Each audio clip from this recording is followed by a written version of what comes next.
Nako, matindi ho ito mga kababayan. Henry Alcantara bumaliktad na. Sa bagay, daang milyon na rin ho ang naibigay ng mama na to sa DOJ. Kaya nga nakapasok sa Witness Protection Program, di ba? Kaya ngayon kahit magpabali-baliktad siya ng kanyang mga testimonya, okay lang yan. Pero ang matindi ho dito mga kababayan, ang binaliktad niyang testimonya, ika nga yung mga binawi niyang testimonya, yung mga testimonya noong katabi niya, itong si Boying Remulla. At dito rin ho sa video na to. Kaya tayo dito sa PH Update, hindi lahat ng pare, ika nga kagaya ni Father Flavi. Marami hong pare, ika nga ramdam ho nila ang pinagdadaanan ngayon ng sambayan ng Pilipino. Pero bago ho yan, isang like at isang subscribe. Masaya na ho tayo dyan at sa mga gusto sumali sa ating community, yung join button, nandyan lang ho sa baba. Dito rin ho sa video na to, papasadahan ho natin ang pagtalakay nitong si Senator Rodante Marcoleta dyan sa saganang mamamayan, kaugnay pa rin ho ng 2026 national budget. Umpisahan ho natin ang ating talakayan dito kay Bangag, dito kay Marcos Jr. Panoorin ho natin itong mga kababayan. Talagang kitang-kita ho ang pagiging wasted nitong si Bangag. Tingnan nyo ho mga kababayan. Yeah, that's what they want. Ba't ko gagawin na? Kasi incompetent Sa ating bayan ngayon, may mga ayaw Bakit daw ho niya gagawin yun, ha? Bakit daw ho niya gagawin yun? Kasi incompetent ka. Ha? Di namin malaman kung bangag ka. Nasa tama ka bang kaisipan, di ba? Oh. Kaya dapat lang na mag-resign ka na, bumitaw ka na, Marcos Jr. Yeah, that's what they want. Grabe yung panga niya, nakaganyan. Kala niya siguro kinakaganda niyang lalaki yung palunok-lunok niya ng kalahati ng pisngi niya. Epekto ho yan ng pagpupulburo niya mga kababayan. Balita natin masalimuot daw ho mga kababayan. Kung sakaling makulong itong mama na to dahil sa mga kabalintunahang ginawa niya sa kanyang administrasyon. Base sa mga napanood natin dokumentarya, yun daw hong mga taong lulong sa ipinagbabawal na pulburon. Pagka yan daw ho, talagang yung pag-withdraw nila diyan sa pulburon na yan, biglaan, napabaliw daw ho yung mga yan mga kababayan. Totoo lang nababaliw daw. Talagang inuumpog daw ho nila sarili nila sa semento. Nababaliw daw ho mga kababayan. Base dun sa dokumentary na napanood ko, nakita niyo yung mga nasa Amerika. Pagka wala na silang panggamit kung ano-ano nang pinanggagawa nila sa katawan nila, 'di ba? Nakahiga sila sa daan, natutulog silang nakaupo. Yung iba nga natutulog na nakayuko, yung tipong yung kamay nila nakababa ng ganyan sa daan eh. Ganyan daw ho yan pagka wala nang panggamit, nababaliw yung mga yung mga bangag na yan. Kaya tayo, kung sakali man sambayan ng Pilipino, wala pa ho kayong nakitang nabaliw dahil sa ipinagbabawal na pulburon dahil hindi na makagamit. Huwag ho kayong mag-alala. Sa 2028, makakakita ho kayo ng isa. Tuloy ho natin. Ba't ko gagawin na? sa Ang dahilan kung bakit mo gagawin na magbitiw ka na, anak ng tokwa, perwisyo ka sa sambayan ng Pilipino. Sa bagay, dahil nga naman sa taas ng amats mo, sa tindi ng amats mo, hindi mo ramdam na pabigat ka. Brad, hindi ka presidential material, Hindi ka pang presidente, Brad. Pang tambay ka. I mean, yung tipong yung karakter mo, yung pagkatao mo, yun yung tipo na walang ginagawang matino sa buhay. Yung nasa bahay ka lang, yung tipong pa kuya-kuya-kuy ka lang, yan, dun ka magaling, Marcos Jr. Pero pagiging presidente, kailangan magbitiw ka na. Anak ng tokwa, nakaka-3 taon ka na, mag-4 na taon ka na. Ano na bang nagawa mong pakinabang sa sambayan ng Pilipino? Ano? Di ba? Wala, puro pahirap ho ang inihatid nitong bangag na to sa sambayan ng Pilipino. Kaya naman palakpakan ko ho muna itong si Father bago ho natin umpisahan ang pagsabon niya dito sa bangag na to. Game! ating bayan ngayon, may mga ayaw bumaba kahit malina at bistado na. Yan. Ayaw bumaba kahit pahirap na sa bayan. Dinig mo ba yon, bangag? Ayaw mong bumaba kahit pahirap ka na sa bayan. Real talk. Yan ho si Marcos Jr. ngayong mga panahon na to. Pahirap po talaga siya sa bayan. Pero ayaw pa rin niyang bumaba. Dahil lahat ng pwedeng simutin, lahat ng pwedeng pagkakitaan, lahat po yan papasukin ng kanilang pamilya. Ano?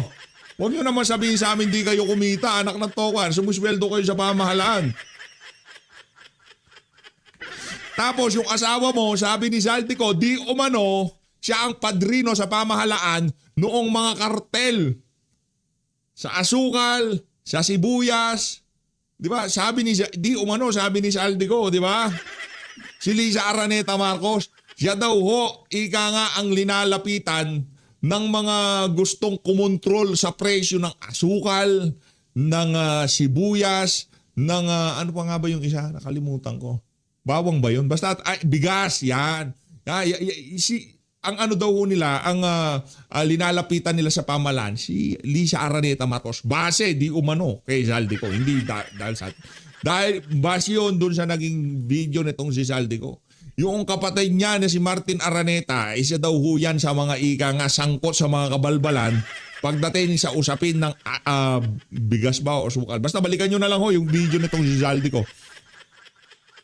Dito na ho tayo mga kababayan. Commentary ako ho kayo dyan sa ano na yan. Palakpakan ko muna itong si Father. Ano ho yan mga kababayan? Kumbaga, ito reminder na hindi lahat ng pare mga siraulo kagaya nitong si Father Flavi. Okay? Dito tayo. Hindi ko na po titingnan to. Ito po galing sa puso ko. Nangangamba po kasi ako sa seguridad ng pamilya ko. Yun! Ang pagbigay ng tubig ni Bonjing kay Alcantara. Napaka-iconic ng moment na yan eh. Di ba? Binigyan siya ng papel, binigyan din siya ng tubig. Ngayon, yung mga sinabi niya dyan, binabawi niya. Anak ng toko, yari ka kay Boy Rimulya, lagya ka. Ito pong aking salaysay. Ay, marami pong mga tao na mababanggit. At ako po ay humingi ng tawad sa mga tao na to. Pero kailangan ko pong sabihin yung katotohanan. Nililid ko lang. Political power play ho yan mga kababayan. Political power play yan. Yung mga ano na yan, yung mga parikant-rikant na yan. Yung sinabi mo sa Senado, under oath ka. Pinirmahan mo, live mo pang pinirmahan yung testimonya na yan. Tapos maya-maya bigla kang babaliktad. Bigla mong papasinungaling ang lahat na sinabi mo. Political power play ho yan. Kumbaga, marami na silang kinoconsider dyan. Lahat ng mga nag-uusap dyan. Meron ng 2028 election, kung ano ang approval rating at trust rating nitong si Marcos Jr. Marami na silang factor na tinitingnan kung bakit sila umaabot diyan sa ganyang klaseng recantation. Po sa ating buting chairman. September 23, Sa 2025, ating nang emosyonal na magsalita si Secretary former DPWH Justice po, Bulacan District na maproteksyonan Engineer po yung Henry pamilya ko. Alcantara sa Senate Blue Ribbon Medyo- Committee hearing. Dito niya inilahad sa pamamagitan ng isang sinumpaang salaysay ang umano'y kalakaran pagdating sa pagtanggap ng kickback sa mga proyekto ng ahensya. Sa ilang pagkakataon pa raw, siya mismo ang nagde-deliver ng pera sa mga umano'y tumatanggap ng porsyento sa budget ng mga proyekto. Inayos ko po lahat yun at dinala ko po sa tauhan lang po ni Senator Joel somewhere in Bukawi po. Ang sabi ko po sa kanya, baka pwede, pakibigyan mo lang to kay boss. Tulong ko to, kung ano man ang future na plano niya, yun po ay tulong ko. Pero hindi niya po alam na doon ko po kinuha sa flood control po. Pero sa pinakahuling counter affidavit na isinumite ni Alcantara sa preliminary investigation ng DOJ nitong January 5, tila kumabig si Alcantara sa ilang statements na una niyang inilabas noong nakaraang taon. Matatandaang naghain ng reklamo ang NBI laban kina Alcantara. Siyempre, daang-daang milyon na ang binigay niya sa DOJ. Yung kanyang kung tawagin goodwill gesture. Yun ang problema, di ba? Kaya hindi tayo believe dyan. Diyan sa diyan sa pagsusuoli ng pera. Pinagkakakitaan ng mga siraulo sa pamahalaan niya. At iba pang DPWH at high government officials kaugnay ng umano'y ghost flood control projects sa ilang parte ng Bulacan. Ayon kay Alcantara, dapat umanong madismiss ang kaso laban sa kanya dahil sa kakulangan ng sapat na ebidensya para magkaroon ng reasonable certainty. Pero yung madismiss yung kaso laban dito kay Alcantara, malaking kabalbalan yun. Hindi pwede. Anak ng toko, nakita nyo ho ba yung pinagsisistahan ng mga grupo nitong si Alcantara, ng mga Porta Boys nila? Anak ng toko, matindi ho. Isang lugar na kung saan merong magbabanda, merong bar dyan, merong billiard table. Talagang kompleto ho mga kababayan at hindi lang ho yan. Nagpapatalo ho ng daang milyon sa kasino ng isang gabi yang mama na yan na kung saan tuwang-tuwa naman ang DOJ nung binigyan sila nung kakarampot nung kayang ipatalo nitong mga walang yana to sa kasino. Di ba? Tuwang-tuwa DOJ. Tingnan nyo na. Pwede naman pala magsaoli ng pera. Di ba? Kaya para dun sa iba, gusto pumasok sa Witness Protection Program, magbayad kayo sa DOJ. of conviction. Para sa umunoy violations sa Anti-Graft and Corrupt Practices Act, sinabi ni Alcantara na wala umanong ebidensya na may pinapaboran siyang contractor, employee o kahit na sinong individual. Wala rin daw witness na nagsasabing nag-approve siya ng irregular payments o falsified reports para sa mga natukoy na proyekto. Wala rin daw maituturing na gross inexcusable negligence dahil deliberate daw na itinago ng kanyang mga tauhan sa kanya ang mga umano'y ghost flood control projects. Dagdag pa ni Alcantara, wala rin daw witness na makapagsasabing nag-facilitate siya ng kahit na anong payout. Ang pera na nakalaan para kay Kong Saldi dinadala sa akin. Ako naman po ang nagdadala o nag-aatid na hinihingi porsyento ng Kong Saldi sa iba't ibang tao niya. Hindi ko po siya na-meet during pagdadala. Ang tao niya po ay may alias lang Paul at Mark. Yeah. Dahil sila po yung nag-message po sa akin through Viber, disappearing message po yun, na doon ko po dadalhin. May isa o 2 beses na dinala ko sa parking lot ng Shangri-La Hotel, Bonifacio Global City, ang porsyento ni Kong Saldi. Paminsan-minsan man, inahatid ko ito sa kanyang bahay sa Ladybug Street, Valle Verde 6, Pasig City. Mula Ortigas po, kakaliwa ka stoplight, may gate ka kanan, kakaliwa ka kanan, makikita na po yung bahay. Sa reklamong malversation of public funds, sinabi ni Alcantara na hindi umano siya nag-utos, nag-authorize o nag-participate sa pagsagawa ng ghost projects dahil tinago raw ng kanyang mga tauhan ang mga nasabing aktibidad. Wala rin daw kahit na anong proof na nakatanggap siya ng personal benefit sa mga natukoy na proyekto. Itinanggi rin ni Alcantara ang alegasyon ng direct bribery at kahit na anong partisipasyon sa mga umano'y bid rigging na nagaganap sa procurement ng mga DPWH project, lalo na't hindi raw ito sakop ng kanyang mga responsibilidad bilang isang district engineer. Pagka ho talaga yung pag-undertake nila sa investigation, inumpisahan nila sa ika nga pamumulitika at kabalbalan, yan ang magiging resulta niyan. Pero kung si Senator Rodante Marcoleta ang trumabaho niyan, wala akong recantation na ganyan, anak ng toka. Ipinilit kasi. Ipinilit. Sa totoo lang yung Joel Villanueva, Jingo Estrada, pilit na pilit ho eh. Pero di natin sinasabing absuelto sila. Pero ang atin dito, ang dating ho talaga pilit na pilit. Diba? Pati yung kay Chis Escudero, pilit na pilit ho. Yung tipong dahil nadadawit na itong si Martin Romualdez, si Saldico, kailangan merong malaking pangalan ang ipantapal nila dyan sa mga pangalan dyan sa mga babanggitin na pangalan sa mga hearing sa Senado. Yun yun. Aniya, ministerial ang kanyang duty at tagapirma lang daw siya ng mga dokumento na ibinibigay ng kanyang mga subordinate. Sa kabila nito, aabot na sa mahigit 100 milyong piso ang ibinalik ni Alcantara sa DOJ ayon kay Acting Justice Yan sinasabi ko. Nagbalik ka ng pera. Ay, ministerial nga lang pala. Lang yatong Alcantara na to. Diba? Wala daw siyang direktang kinalaman pero nakapagbalik siya ng dang milyon dyan sa DOJ. Palakpakan. sa Secretary Matindi, Frederick Vida, kaugnay ng mga umano'y kinurap na pondo ng bayan. Una nang isinuwalat ng abogado ni Senator Joel Villanueva sa On Point ng Billionaire News Channel ang pagbaligtad ni Alcantara. Gayon din ng dalawa pa sa tinaguriang BGC Boys na sina Bryce Hernandez at JP Mendoza. Just to be quick about this, he says that engineers Hernandez and Mendoza are the ones responsible for the execution of the flood control projects. Okay. Then two, he was not the one directly overseeing the day-to-day operations of the projects. Again, pointing to the two engineers, Hernandez and Mendoza. Moreover, and this is very telling as far as we're concerned, according to him, there has been no witness that he facilitated any payout. Okay? And then,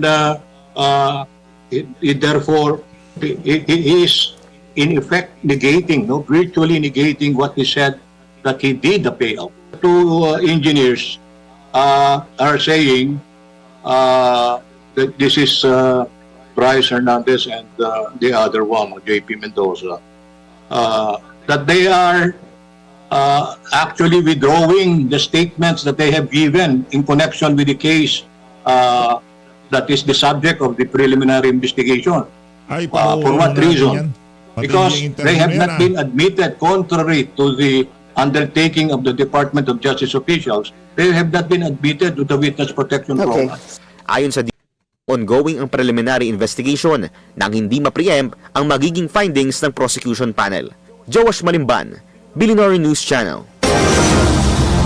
Inalerto. Yun na nga ho mga kababayan ang pinaka-latest kaugnay dito sa pag-recant na to o pagbawi sa ilan sa mga testimonya nitong si Alcantara diyan sa Senado. Nung panahon nakatabi ho niya nitong si Boying Remulla at ika nga yung tipong yung luha nitong si Alcantara nung mga panahon na yun talaga na mga mahahabag di ba? At doon pinutakte itong si Joel Villanueva, itong si Jingo Estrada, magkalitaw-litaw, bandang huli ho pala mga kababayan, biglang ika nga rarambulin na itong si Alcantara ang kanyang testimonya.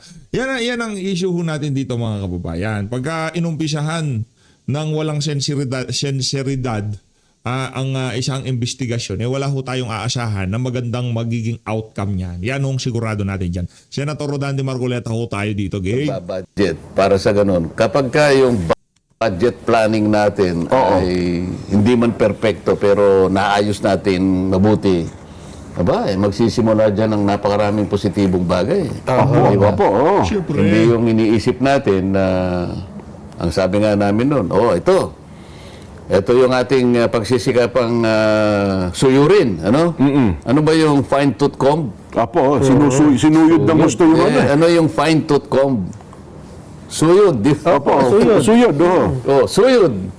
Di ba pagka sinuyod mo yung Yan. hindi lang kuto ang pati lisa. Yung pinakamaliit Lisa, na pati insekto na lahat-lahat maaaring Nasa ulo. nagbibigay sa iyo ng iritasyon araw-araw. Susuyurin mo, ganun. Ang sabi ng mga kasama ko, susuyurin natin yung budget na yan. Yes. Para lahat ng irritants. Tanggal. Matanggal Maalis. yan. Kasi ako naman, Paniwala ka. Okay, sige. Magsasama Wala, tayo dyan. hindi alam nitong si Senator Rodante Marcoleta ay binubola na siya. Okay, magkikipag-participate ako. The hearing ng mga sa committee level, talagang sasali ako. Himayin natin yung mga budget ng mga ahensya na yan. Pagdating ng BICAM, ayun, naghalong balat sa tinalupan. Nandun pala, kahit wala pala dun si Marcos Jr., present ho siya, tinatawagan niya si Sandro Marcos, Mika Swansing, si Tuta Soto at itong si Ping Lacson Boytago. Anak lang to ko, mga bigatin. Yan. O dinasuyod nga namin. Sabi ko nga sa iyo, yung version namin, hindi rin naman perpekto. Wala naman perpekto rito. Totoo. Kaya lang, sa tingin ko, talagang marami kaming nasuyod. Ha? O de, nung butuhan na nung aming Senate report, committee report, yes kagad ako. Mr. Sa part ng President, Senado po yan, ha? yung version namin, Opo, kasi, sa Senado. yung version ng House of Representatives, dinala sa amin. Opo. Sinuyod namin. Siyempre, yung leader ng susuyod, si Senator Wing Gatchalian. Gatchalian, Nandun naman ako. Di ba palaging magkasama kami dalawa na lang ang titira O di, nasuyod namin yung karami. Marang hindi namin lahat na perfect, sabi ko nga. Pero medyo masaya na ako. O, nung i-present sa amin, i-ratify namin, bubutuhan namin. Opo. I vote yes, Mr. President. Sabi ko, okay. ito, dumating ang BICAM. Pagdating ng BICAM. Sabi ko, Chairman, ba't bumalik yung mga kuto? Kasi kala ko ba sinuyod na natin, nga. Sabi niya, talagang napakahirap palang kinakailangan give and take, ganito. Oo nga, pero hindi po pwede ito. Hindi ba pinag-uusapan natin, yung mga AX na yan, yung mga tupad na yan, yung mga maip na yan. Dati maip, ngayon maipit na naman. Lalo ka kung lumaki, paano nangyari yun? Yun ang sinasabi ko. Kaya nung ratification na nung BICAM, nag-no na ako doon. Okay. Aha. Dahil nga, hindi, sabi niya, pabayaan mo kasi maring kakaroon pa man ng bito yan. Baka ibito ng Pangulo yung mga ayaw mong mangyari dyan, sabi niya. O, sige, sabi ko. Sana ang mabito ka ako yung unprogrammed appropriations, di ba? 243 billion, di ba? Nabito naman po, pero 92 lang. Hindi lahat. Hindi, yung mga nabito, hindi dapat mabito yung karamihan. ganun Sa ba? totoo lang. Magtataka ka, ba't niya binito ito? Siya mismo nagpanukala. Nasa NEP lahat yun eh. Originally, nasa Sa NEP. kanila lang galing pala yun. Dapat may sa ibibito galing sa Office of the President. Di ba? No, halimbawa, isa sa item na binito, yung budgetary support ng GOCCs. Opo. Yung mga GOCCs, importante yan dahil ito kapag kayan ay nabigyan mo ng tamang subsidies, Opo, ng tamang tulong. suporta, Aha. at yan ay nakabawi, ano? Opo. Kikita ng malaki yan, Sen. Opo. Malaking kita yan aside from our tax revenues. Ito Opo. yung non-tax revenue dito man gagaling. May mahigit tayong about, wala naman siguro 400. Palagay mo na lang 350 na GOCCs. Opo. Halimbawa, kalahati nun kumita. Nakapagbigay Kumikita. sa iyo ng additional na revenue. Tama. O naalis ngayon yung budgetary support ng GOCCs. So paano yung titigok-tigok na yun? Siguradong patay yun. So, pangalawa, yung parang hindi naibayad sa mga LGUs sa matagal na panahon. Dapat na, kasi palaging may bahagi ang LGUs eh. Doon sa kanilang ira, ho ba yan? Hindi lang ira, yung mga hindi pa naibigay. Okay. O karampatan na ibigay mo yun. So, nasa NEP yun eh. O inalis yun. Yun, mga previous years yun eh. Sila mismo ang naglagay sa NEP. So, originally, nasa NEP. Paano may bibito yung ikaw mismo naglagay doon? Pero sa final, binito pala, Pero merong wala sa NEP, nalagay sa program, pero hindi nabito. Hindi, meron po din ba? nabito doon. Pero meron din. ang nabito doon, yung alokasyon sa government personal services requirement. Ito yung retirement, ito yung upgrading ng kanilang mga salaries. Na bahagi nun, nailagay sa ang program. Kaya nilagay doon para sana i-shield ang yung para hindi mabito. Nabito. Ang problema, Sana kailangan i-protect. din yun. Retirement benefits yun. Sa halip na Yung sweldo maproteksyonan. yun eh. Yung increase na sweldo yun eh. Tapos, nasakripisyo yung mga program na noong pa'y ginawa na. Halimbawa meron tayong ginawang batas o isang programa na nilaunch noong 2015. Ito yung CARS eh.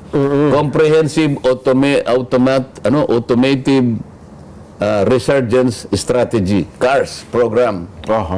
Meron dapat financial incentive ito, tax incentive, para sa ganun, ma-encourage mo yung gumagawa ng kotse at saka yung mga parts. Nabito. Meron siyang kasama naman na race. Revitalizing the automotive industry for competitive enhancement. Nabito rin ito. So yung ating iniisip na may encourage yung ating car industry. Local. Masuportahan ang local automotive industry. Nawala. Wala na pala. Wala na yan. Di pa na yung mga ginagawa pala sa modern jeepney, nagawang Pinoy. Wala kayo. Yung Saraw, Ayan, yung Francisco, San Francisco. wala na naman. Kasi ano yan eh, kumbaga dyan sila umaasa eh, di ba? Dyan sa pondo na yan eh. At ang pinakamalaking bahagi nito, yung counterpart natin sa mga foreign assisted projects, yung binanggit ko nung isang araw sa inyo. Ito yung mabigat kasi ang counterpart funding natin para dito, 35 billion. Yeah. Okay. Ganito yan eh. Halimbawa kayong dalawa ni Nelson. Isa kayong mga... Pilantropo. Hindi kayo piloto. Eksperto kayo sa Expert. negotiation. Okay. Kasi in-identify natin itong mga lugar na to strategic sa ating pagsulong bilang isang bansa. Okay. So, Nelson, kako, Jen, magsama kayo, i-negotiate nyo to, puntahan ninyo itong mga bansang ito. Makipagtawaran tayo kasi kailangan Negotiate ito. tayo dyan. Strategic itong mga ito. Eksperto kayong dalawa. At saka ito, mga tagalan ng negotiation to. Nagtagumpay naman kayo. Nakapag-close tayo ng deal. Nakapag-close kayo talaga, okay? So, kapag ka in-approve yung loan natin, merong counterpart tayo. Yung counterpart na yon manggagaling sa GAA. Yan ang share ng gobyerno. O itinanggal mo itong 35 billion. O, anong mukha niyong ihaharap ngayon? Sasabihin ni Nelson. Jen, paano kaya tayo? Anong mukha natin iharap sa kausap natin? Ang galing nating makipag-usap. Umokay naman sila. Okay, pagkatapos nawala yung ating counterpart. Yung counterpart funding natin is a legal obligation. It's a contract. Tama po. O atras ka sa kontrata, ano sasabihin sa'yo ng ano mo? Nako. Ito pala bang kausap natin, ano ito eh, parang mga lasing ata ito eh. Ang ganda ng usapan eh. Ba't nagkaganon? Meron ka pa bang maiinganyo sa susunod? Makikipag-usap pa sa'yo? Wala na Halimbawa, po. ikaw na, papalitan ko na lang kayong dala, pero kahit na sino pang ipalit mo siguro, baka hindi na rin Siyempre, maniniwala. nag-uusap-usap din po yung malalaking negosyante na yan. Ako, Hindi lang yun. Dahil nga sa pagkakawalan, madidelay ngayon yung strategic development mo. Yes. Pangkaraniwan, nadidelay ng 4 na taon. Nako. O anong mangyayari? Example, yung Metro Subway mo na inumpisahan natin. Yan, ongoing na po yan. 2023. Ang dami na nating hinukay. Yes po. O paano to? Ibig mo sabihin, madidelay naman ng 4 na taon to. So ito total, Sa ba traffic tinanggal? natin na to. Wala ka na nga counterpart fund eh. Nako. Metro Subway at saka yung North-South Commuter Rail Train. Yung papunta to sa... kung pupunta ka ng Tarlac, makikita mo yung nakalatag na yung Yes mga po. yung mga poste. Yung dadaanan ng tren. O di, madidelay na naman. Ito yung mga ganun na... Bakit kinakailangan yung importante, yung strategic, bakit yun ang yan? Bakit yun ang ibibito? Yun ang binito. Ako, ang panalangin ko, ibito sana ako yung AX na ito, wala akong paniwala dyan. Magkano na yun? 63 billion na 63 tayo? billion ng AO po. Padadaanin na naman yan sa politiko. Sigurado. Pupunta sa Nueva Ecija, sa Cabanatuan. Yan. Ha? Pati Sa mga ano? teachers, Doon sa lugar ni Martin Romualdez. saan ka pa? Ay, Maglista ka nga, ma'am, ng bibigyan natin ng AX. Yan. Ayan, ano. Yung mga teachers naman, kung minsan napapakasangkapan din, ano. Lilista naman ang mga Tago nga lang. Yes ano? po. Kasi naman, yung congressman, minsan nakakapag-endorso rin naman yun, ano. Totoo po naman. Mga loko-loko yung mga iba, ano. Ay, nako. 63 billion. Pagkaraniwan, napupunta lang doon sa mga kakilala nila eh. Di ba, katsukaran. Suki na po nila yan eh. No, nabigyan mo kunwari, minsan lang yun eh. Pagkatapos, sinasabi ko sa yung MAIP, ito yung pangkalusugan. Po. Pero alam niyo yung pagka napag-uusapan yung ideya nitong si Senator Rodante Marcoleta, lahat ng 2,000 below na kuryente kada buwan ng mga kababayan nating mahihirap yung mga qualify baka milyonaryo naman yan o napakayaman yan, wala lang siya sa bahay tapos automatic pag nag 2,000 yung bill niya automatic libre. Hindi, lahat ng magko-qualify na mahihirap ng mga kababayan natin basta umabot ng below 2,000 ang kanilang electric bill, automatic libre na. Napakalaking bagay yun mga kababayan. So, napakalaking bagay yun. Kasi wala nang politiko eh. Kumbaga, polisiya na eh. Di ba? Talagang, at kung sakali na maisakatuparan yan, hindi lang si Rodante Marcoleta ang magbebenepisyo dyan. Hindi lang ang Rodante Marcoleta ang maaalala na sambayan ng Pilipino kung sakaling nagmaterialize yung plano na yan. Pati itong administrasyon ni Marcos Jr. At sasabihin natin na mahusay ang plano nila na yan. Sasabihin natin na napakaganda ng nagawa na yan ng administrasyon itong si Marcos Jr. Kaysa dito sa AX, tupad, akap, kung ano nung kabalbalan na kung saan kailangan pang merong appearance itong mga politiko na to pagka magkakaroon ng distribution, di ba? Medical assistance for indigent patients. MAIP. Ngayon, ang ginawa nila, MAIPIP. MAIPIP, yan. Medical assistance for indigent and financially incapacitated patients. MAIPIP. 51 billion.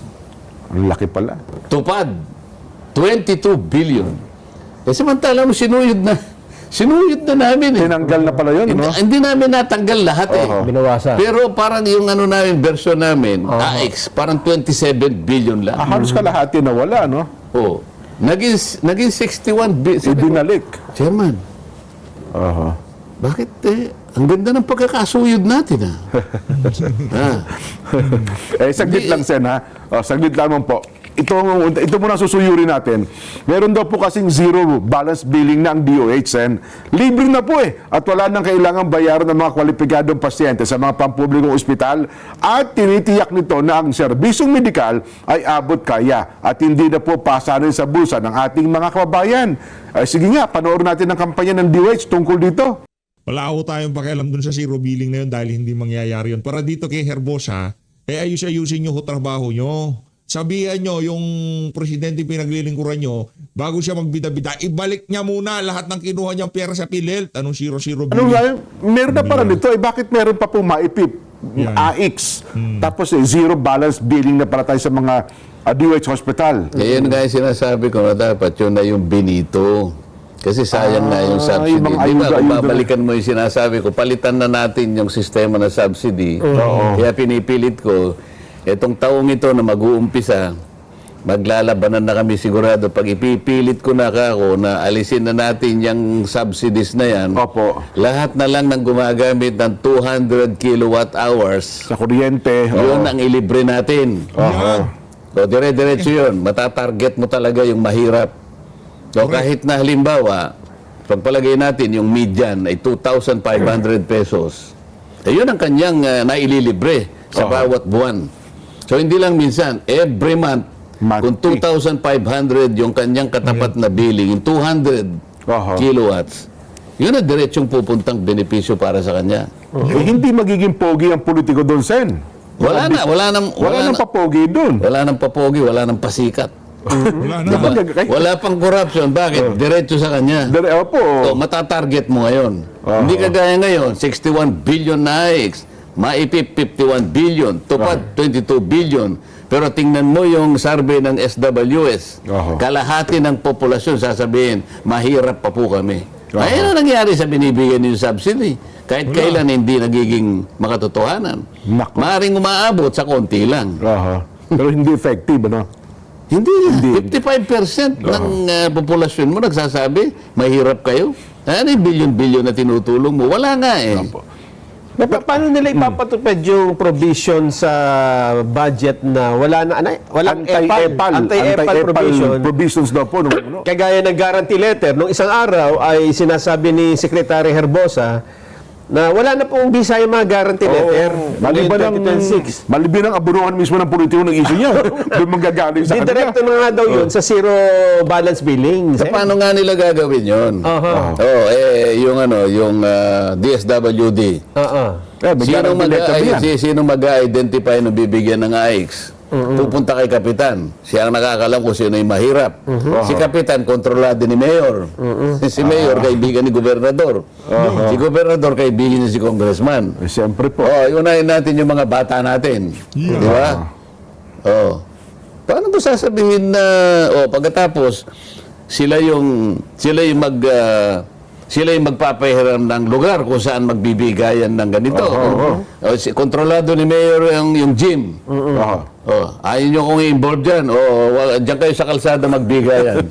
Bahala kayo sa Sino may control nung bawal doon kasi mga tarpaulin. Multipurpose hall. Wala nga tarpaulin. Hindi maglalagay ng tarpaulin pero magbibigay sila ng papel. Nakalagay yung pangalan ni Congressman. May slip na ano. Okay, saan nyo gaganapin? Doon po sa barangay hall na pinatayo ni Kapitan ganito. Ganito. Hindi pwedeng hindi gagawa ng paraan yan dahil patronage yan talaga. Yan ang sistema na dapat maalis sa bansang ito. Pero sa latest, di ba, Nelson, may nag-file na raw po ng petition sa Supreme Court. Mukhang kukwestiyonin itong unprogram funds. May nag-file na. Nag-file lang. Kailan matatapos yan? 2029 siguro. Pati itong si Senator Rodante Marcoleta, nawawala na ng bilib dyan sa mga na yan eh. Di ba? Pambihira, yung petition para dito sa 2020 ay doon sa nag-draft 2025 budget. Naubos na ni Marcos Jr. yung pondo. Hindi pa rin na-resolve yung petition nitong si Vic Rodriguez ng Korte Suprema. Ngayon mag-hide itong si Dilima at itong si Edgar Erice. Huwag na ho kayong umasa. Baka may urgent yan, motion na aktuhan ka agad, hindi kaya? Ito ang 2025 budget, kine-question din. Hanggang ngayon, wala pang Wala ko nga pala. Kailan kinwestiyon yung 2025 budget? Last year po. Last year. Ano nga kailan? Ano na, 2026 na, may nangyari ba? Isang taon na, wala pa. Tapos na. Meron na tayong bagong budget. Mukhang hindi na yata aaktuhan ng Supreme Court yun, no? Ito pa ho isa. Ang balita ko ngayon nga, talagang Ang decidido na yung mga kino-question niya nag-aay. yung unprogram. Yes po, Wala oo. sa constitution yan. Ganon. Oo. Simula yan, unprogram na yan kanya, 20-something, 2022, bla bla bla. Di ba? O, edi, panagutan nila. Well, di abangan natin, ano? Eh kasi naman ang Korte Suprema, may 24 months Opo. bago niya i-dispose ang isang kaso na ipinal sa kanila. Yung 24 months will begin at the time when the case was submitted for decision. Ganun pala yun. So, halimbawa, nagpalitan na ng mga pleadings ang mga dalawang partido. O gagawa ng order ng Supreme Court. O, halimbawa, September 5, 2026, Opo. the case is now submitted for decision. May 2 years siya nun. O di 2028. O September 4, 2028. Doon na. Patapos na ang administrasyon. Iba na ang presidente Opo, siguro. Nako. Di ba? Ay, nako. Well, anyway, abangan natin, Sen, ano? At saka, doon sa pondo talaga, marami pa rin mga kumakwestiyon. Ang dami dapat questionin. Dapat ang kinwestiyon dito. Di ba sabi ng Korte Suprema, ibalik nyo yung 60 billion ng PhilHealth? Sa PhilHealth, opo. Ibalik. Opo, last year pa po yun. Opo. Meron na ruling eh. O sabi ng gobyerno, sige, balik. Bakit ang pambabayad kukunin mo sa GAA? Nako! Sakit, no? Ang sakit ho nun, mga kababayan. Ang sakit nun. Nasa 2026 eh. Nilagay nga po doon, idinagdag. O, edi ba't dinoble mo yung ano? Di parang, Jen, Opo. nagbayad ka ng Netflix 2 beses sa isang ano? Ganyan nga po isang nangyari buwan. yun. Di yata tama yun. Mukhang naisahan ako doon, sabi nga nun. Naisang ka sa ibabalik mo yun eh. Pero ibabalik, tayo pala bang, tayo na naman ang ano? Dapat hindi sa GAA kinuha. Yung talagang kinuha, kasi ipinasok mo, dapat talagang mismo kinuha. Yung pera natin, ibalik mo. Di ba? Nasaan ba yun? Ba't mo, okay, balik natin, pero nilagay sa GAA. Ang magbabalik ngayon, taong bayan ulit. Hindi lamang yun, yung PDIC. 107 billion kinuha sa PDIC. Isa pa po Ano yun. ba yung function ng PDIC, yung kung tawagin yun ay Deposit Insurance Corporation. Insurance Fund. Opo.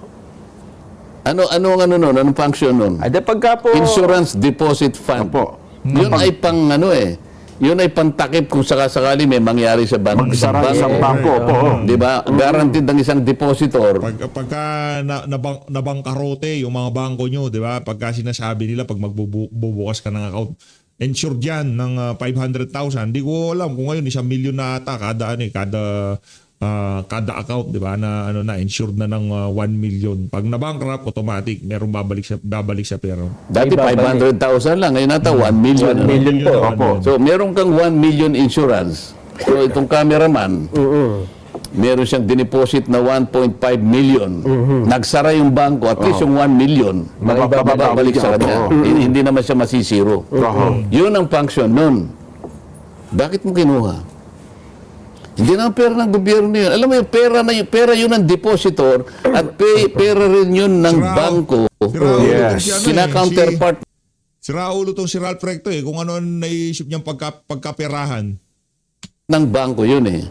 As of 2023, meron tayong about 300 billion.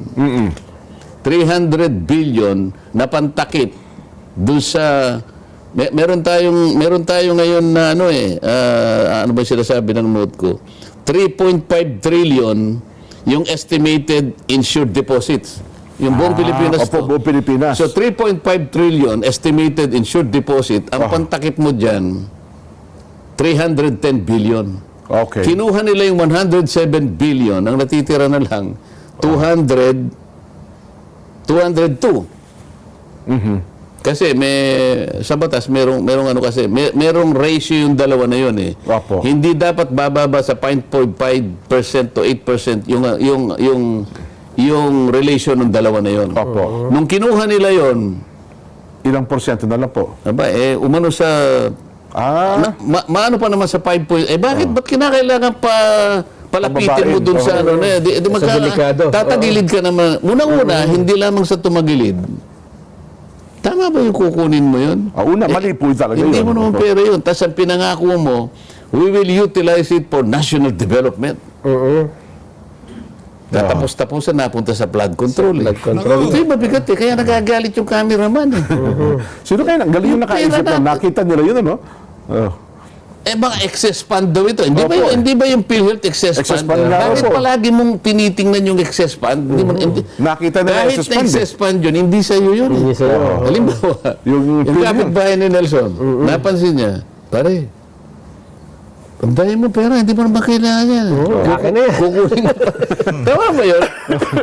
Ayun ang pinipilit nilang panagutan ha, pinipilit. Ang sabi raw ng OGCC. Opo, government, Ano yung OGCC, Nelson? OGCC, Office of... Government Corporate Council. Yung Yan, abogado ng mga GOCC. abogado ng mga GOCC. Yes po. Sabi niya, legal yan. Sabi niya. Ba? Hindi ko alam kung anong basis niya sinabi legal. Kung ba sinabi ng, ang daming pagkakataon na sinasabi ng OGCC, legal pero puro mali. Palpak. Pag sinabi ba niyang legal, ay di wala ka na to. Hindi lahat ng legal, moral. Yes po. Di ba? Ito, illegal. Ito lang, isipin mo lang, hindi mo pera yun eh. Hindi mo pera yun, ba't gagamitin mo? Yung function niya ay pantakip para sa kasiguruhan, kumpiyansa ng mga depositor, kung merong mangyari, ay kahit papano ay May makukuha meron sila makukuha. Panatilihin mo yung kapanatagan ng kanyang kalooban na gano'n. Yes. Bakit mo ngayon pakikialaman yun? Di ba? Yan ang mga issue eh. Oo nga, no. Tapos, pero bakit parang hindi naman natin nagpetisyon ng PDIC na ibalik sa kanila yun, ha? Maliban sa PhilHealth lang, eh. Wala kasing, dapat merong isang Kahit depositor sana, pwede. Na magpetisyon. dapat magsama yung mga ilang depositor, lalo samahan ng bangko, questioning. Ayan, At alam ko, ganun din ang mangyayari. Sasabihin ng Korte Suprema, ibalik yan. Kung paano nila resolve, Yes. ibalik ninyo yan, hindi nyo pera yan. Ganun din yung 60 million na sinasabi nila, billion na sinasabi nila na excess fund. Hindi. Panggarantya eh. Panggarantya sa pera yun eh. Ayun. Sabi nga nila, ang dami pa ng pera ng PhilHealth natin. Dapat di ba yung PhilHealth natin, dapat ngayon zero na. Hindi naman. Marami tayong dapat, PhilHealth, PDIC. Ngayon, hanapin ninyo yung Maharlika Investment Fund. Na hanggang ngayon, hindi nila may paliwanag. Kung saan na nag-invest, ano? Karapatan lang tayo. Basahin po ninyo yung objective ng batas na ginawa namin. Kayo nagpilit na gagawin namin yan. Nung ginawa namin, ang sinasabi, mag-ulat kayo. Mag-ulat kayo sa mamamayan dahil pera nila yan. Kinuha nyo sa Land Bank, kinuha nyo sa Development Bank. Yung perang yan ay ginagamit. Kaya nga, Development Bank of the Philippines pang-develop sa ating ekonomiya. Kinuha ninyo. Kayo ang nagsabi, hindi, akin na muna yan, gagamitin namin. Kami ang bahala. Ngayon, wala kayong may paliwanag. Ano nang katuturan na nangyari? 2 taon na nakararaan. Wala kayong maiulat kung ano na nangyari. Ba't wala nga reporting yung Maharlika, no? Ilang mamamayan ang nagawa ninyong ma-employ halimbawa. Yan bang ginamit yung perang yan nakapag-invest ba kayo sa isang korporasyon na gumagawa ng mga classrooms? Ayan, siguro. Di ba? Magre-report kayo ngayon. Pag may classroom, may teacher, di ba? Opo. Nako. Tsaka yung mga teacher, dapat tinetrain natin para magagaling, di ba? Nung dapat nga magpaliwanag si Ginoong Consing yan, di ba? Yung kanilang presidente dyan. Mukhang matapos sa say talaga para hindi na nag-report kung anong na nangyari. Alam ko yung opisina niya, nasa ORE doon sa BGC. Ganun mo ba? Ayun na nga mga kababayan, dito na natatapusin ng ating reaction video. Maraming salamat sa pag-support sa PH Update. Mag-ingat po kayo lahat. Mahal natin ng Pilipinas. Saludo kay Senator Rodante Marcoleta.